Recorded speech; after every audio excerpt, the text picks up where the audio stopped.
but perhaps the natural home of futures is in the court system.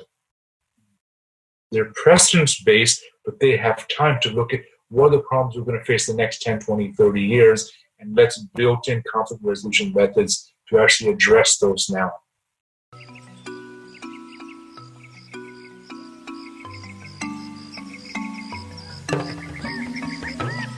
Welcome to part 2 of my conversation with Professor Sohail Inayatullah. So what has this musical montage got to do with the COVID-19 pandemic? Well, this drone footage is of the beautiful Ponderland wild coast of South Africa. Over the past 20 years, this is where I go for re-enchantment with the universe.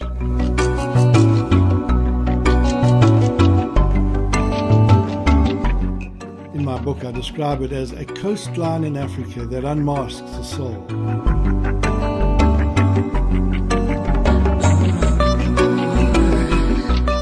Since I can't do my annual pilgrimage walk along the wild coast in body, putting this musical montage together has at least helped me return there in my mind and imagination. For it was 20 years ago that I took my family here on an Amadiba adventure, a horse and hiking trail hosted by the local Amadiba indigenous community. We felt we had stumbled into paradise. The indigenous coastal community who hosted us invited us back to support them to shape their own narrative future, to promote ecotourism development that would achieve what the South African Constitution in fact obliges, to promote the quality of life and unlock human potential for all citizens.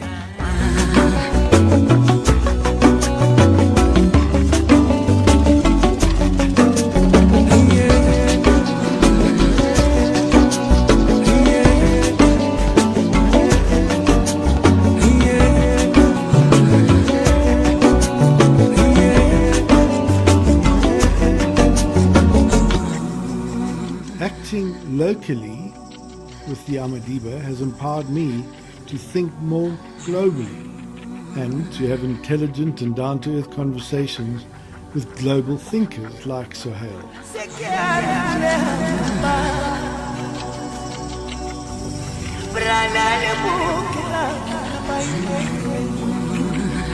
Thanks to Jimmy Reynolds and Gordon Greaves for the stunning drone cam footage.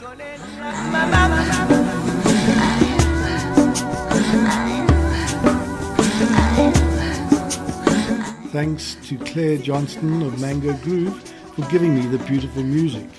Appropriately, this track is titled Jamila Jadida, which in Swahili means a beautiful life.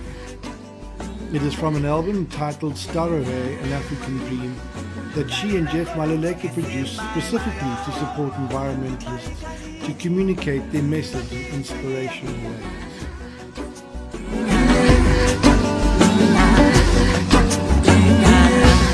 Likewise, special thanks to Jace Pei Lee and Crystal Hung for the beautiful artwork created to illustrate Sohail's future scenarios. They live in Taiwan, so it's been good to make yet another global creative connection in our shared work to bring nature, humanity and technology back into a mutually beneficial relationship.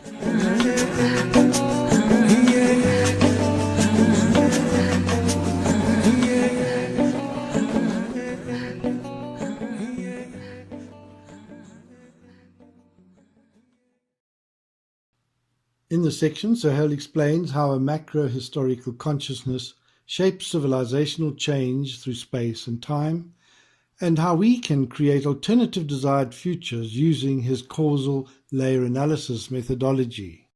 I ask him how that applies, particularly in situations where truth and power conflict, and we reflect on the macro history of South Africa and my micro history, working as a social worker within that to challenge social, environmental and economic injustice. I know President Nelson Mandela was a strong advocate of getting his cabinet behind a scenario building process which articulated a flight of the flamingos option, among others, But that was the preferred future because it envisaged a slow, gradual, collective ascent to a just and equitable society and an ever-strengthening economy. But 2 decades later, there's a mood of some disillusionment. Some of his former cabinet colleagues, like Ronnie Kasrils, say that the whole exercise was a bit manipulative, geared to a particular, more neoliberal ideological view of the world. Now, as I've looked into your causal layered analysis framework, it does seem to me to be more open and more rigorous as a systems approach. So maybe if you can just explain how you go about it, and is it able to better transcend the binaries and the divisions for today that we now face in our highly polarized world? So CLA suggests 4 levels of analysis. One is the data, the listening. Here's how most people, there's a problem, we look at the problem, right? Let's solve the problem, right? So there's traffic, let's just build more roads, right? That's kind of level 1 analysis. Level 2, why is there traffic congestion? Then you start to think, well, is it that we're city design? Well, let's rethink city design. How do I do integrated planning? Car to bicycle to walking, green spaces.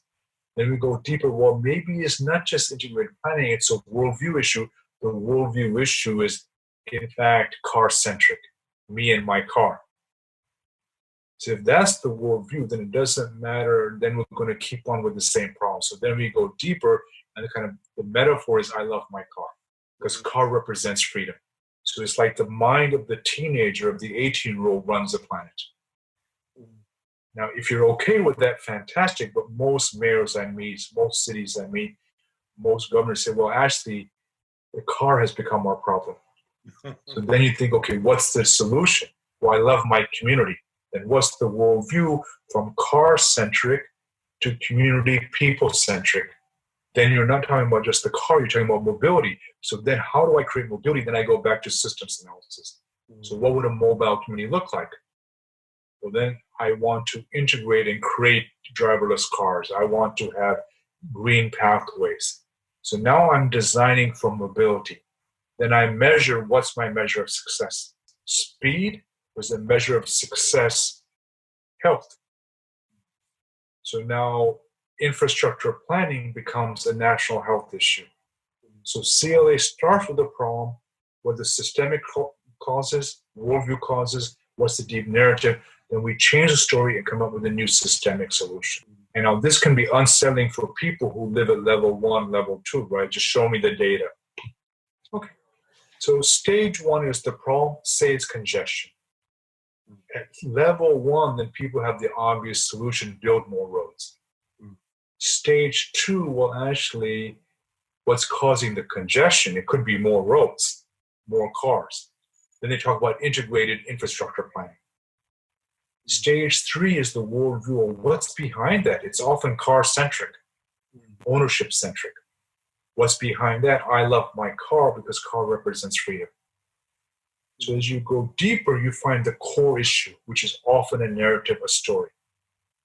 So then our goal is to transform it. In one country my partner was working with, they went to that level, they said, okay. Then they asked themselves, well, who uses cars? They wanted to create a more public system. When they realized the migrants use the buses, they said, okay, there's no need to do this. Because they didn't. So this is where you go deeper. So the alternative solution, I love my car to I love my community. If I love my community, I change the worldview from car-centric to mobility-centric. So one country we're working with, they said, let's change our narrative to car is king to everything within reach. And if your narrative is everything within reach, then where do you put your money? Clearly, it's internet. Clearly, it's mobility. So the story changes the national strategy. Then you have to measure it. If my old measurement was number of accidents, congestion, my new measurement could be, well, how healthy are citizens? Are they walking enough? I'm chuckling. You chose this to illustrate the methodology by looking at cars and road building, because the other big fight we've had on is South Africa with civil society and the state. is with the South African National Roads Agency, SANRAL.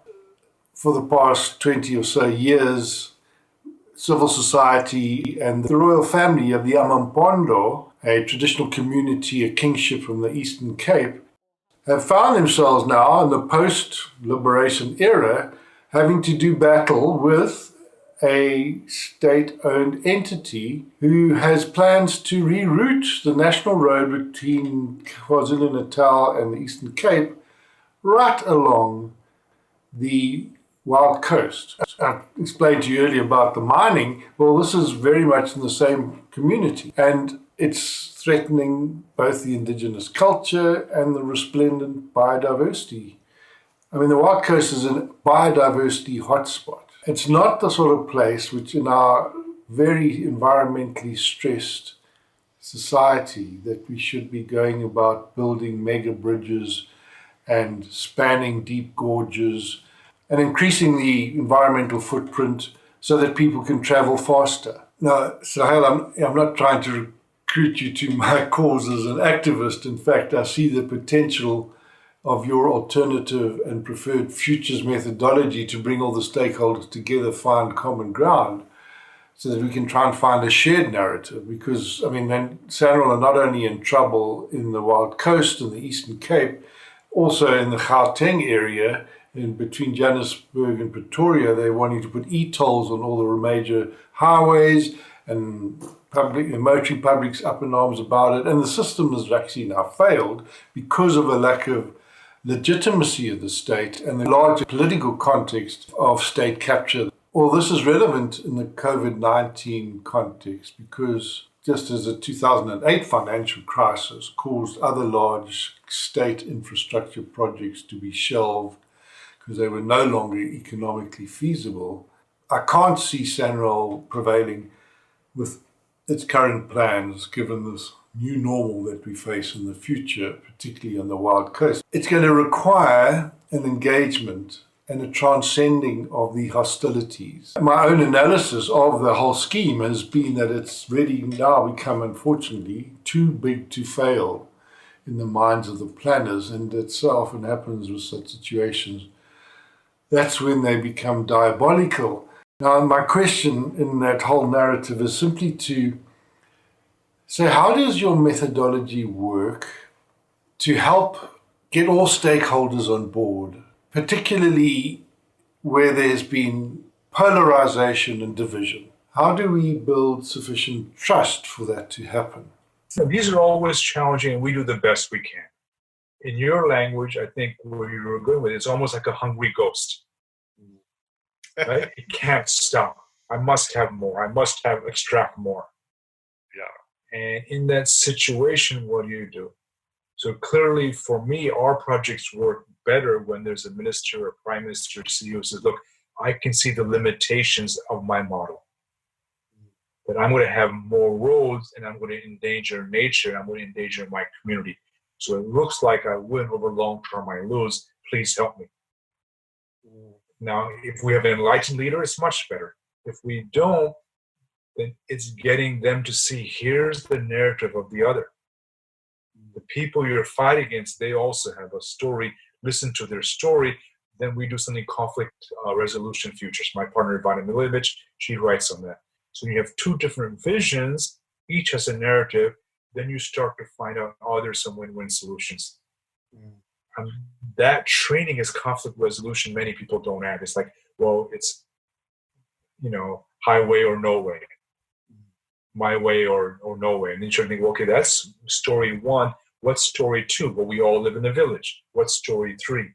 So you want to move them a bit from they have the answer to the opposition has some answers too. So many groups I've worked with, and when I say, why hasn't it worked? Well, they say, they give me the official systemic reasons. We didn't have funding. Boss didn't like the project. Board sucks. So I said, okay, we get all that. Now why hasn't it worked? And it often comes down to we had a metaphor of ourselves that we knew everything. So if you look at Microsoft, I wasn't part of this project. They were interviewed, the CEO, and said, how have you created $80 billion in value? He said, I went from the story of we know it all to we're all curious learners. I changed the company story, then I hired different people.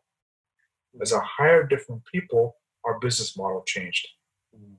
So in business, once you're confronted with failure, they have to change.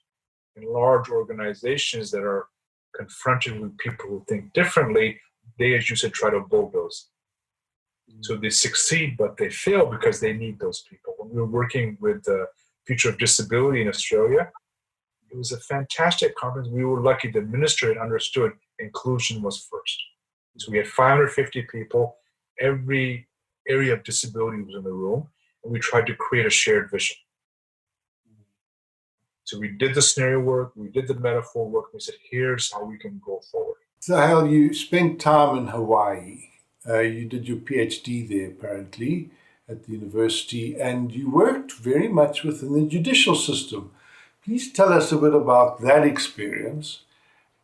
To put a context to it, and staying with the narrative of South Africa's own mega history and the Constitution, thank goodness we've had the separation of powers, because it has been the judiciary that has enabled us to pull us back from the abyss of falling into state capture and failed state, because of an executive that's become fundamentally corrupted, and a legislature that has really just become very divided and inept.